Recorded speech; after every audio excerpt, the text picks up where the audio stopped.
sudah mengenal Salahuddin Al-Ayyubi, sang pahlawan agung pembebas Al-Quds, Yerusalem. Tokoh kesatria muslim yang melegenda, terkenal sebagai seorang pemberani, pantang mundur di medan perang. Siapapun yang menghadang akan dilawannya dengan nyali tinggi. Di balik kepahlawanan, keagungan, kesatriaan, kehebatan dan kepopulerannya, setelah takdir Allah tentunya, tidak bisa dilepaskan dari tangan dingin Najmuddin, sang ayah.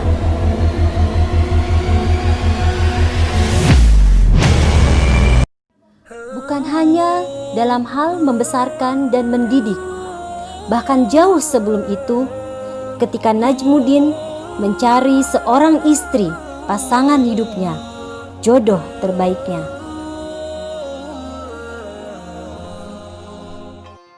Najmuddin Ayyub adalah seorang Amir Tikrit, belum juga menikah dalam tempo yang lama. Maka bertanyalah sang saudara Asaduddin Syirkuh kepadanya, "Wahai saudaraku, kenapa engkau belum juga menikah?" Najmuddin menjawab, "Aku belum menemukan seorang pun yang cocok untukku." "Lalu, maukah aku pinangkan seorang wanita untukmu?" tawar Asaduddin. "Siapa?" tandas Najmuddin. "Dia adalah seorang putri Malik Syah, anak Sultan Muhammad bin Malik Syah, Sultan Bani Saljuk atau putri Menteri Malik," jawab Asaduddin. "Mereka semua tidak cocok untukku," tegas Najmuddin kepadanya. Ia pun terheran, lalu kembali bertanya kepadanya, "Lantas, siapa yang cocok untukmu?" Najmuddin menjawab, "Aku menginginkan wanita soleha yang akan menggandeng tanganku menuju jannah dan akan melahirkan seorang anak yang ia didik dengan baik hingga menjadi seorang pemuda dan satria yang akan mengembalikan Baitul Maqdis ke dalam pangkuan kaum muslimin." Ini merupakan mimpinya. Asaduddin pun tak merasa heran dengan ucapan saudaranya tersebut. Ia pun bertanya kepadanya, "Lalu, dari mana engkau akan mendapatkan wanita seperti ini?" Najmuddin menjawab, "Barang siapa yang mengikhlaskan niatnya hanya kepada Allah, niscaya Allah akan memberikan rezeki kepadanya."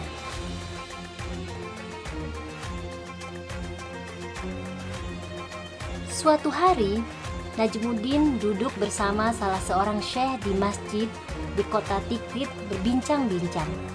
Lalu datanglah seorang pemudi memanggil syekh tersebut dari balik tabir, sehingga ia memohon izin dari Najmuddin guna berbicara dengan sang pemudi.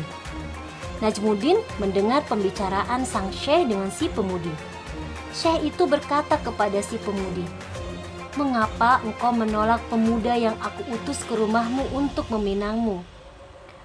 Pemudi itu menjawab, "Wahai syekh, ia adalah sebaik-baik pemuda yang memiliki ketampanan dan kedudukan, akan tetapi ia tidak cocok untukku."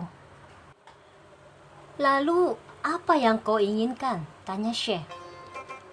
Sang pemudi menjawab, "Tuanku asyekh, aku menginginkan seorang pemuda yang akan menggandeng tanganku menuju jannah, dan aku akan melahirkan seorang anak darinya yang akan menjadi seorang satria yang bakal mengembalikan Baitul Maqdis ke dalam pangkuan kaum muslimin." Allahu Akbar! Satu ucapan yang persis dilontarkan oleh Najmuddin kepada saudaranya Asaduddin. Ia menolak putri sultan dan putri menteri bersamaan dengan kedudukan dan kecantikan yang mereka miliki. Demikian juga dengan sang pemudi. Ia menolak pemuda yang memiliki kedudukan, ketampanan dan harta. Semua ini dilakukan demi apa? Keduanya mengidamkan sosok yang dapat menggandeng tangannya menuju jannah dan melahirkan seorang satria yang akan mengembalikan Baitul Maqdis ke dalam pangkuan kaum muslimin. Maka bangkitlah Najmuddin seraya memanggil syekh tersebut. "Wahai syekh, aku akan menikahi wanita ini. Tapi ia seorang wanita fakir dari kampung," jawab Asyikh. Wanita ini yang saya idamkan, tegas Najmuddin. Maka menikahlah Najmuddin Ayub dengan sang pemudi. Dan dengan perbuatan, barang siapa yang mengikhlaskan niat, pasti Allah akan berikan rezeki atas niatnya tersebut. Maka Allah mengaruniakan seorang putra kepada Najmuddin yang akan menjadi sosok satria yang bakal mengembalikan Baitul Maqdis ke dalam pangkuan kaum muslimin. Dan satria itu adalah Salahuddin Al-Ayyubi.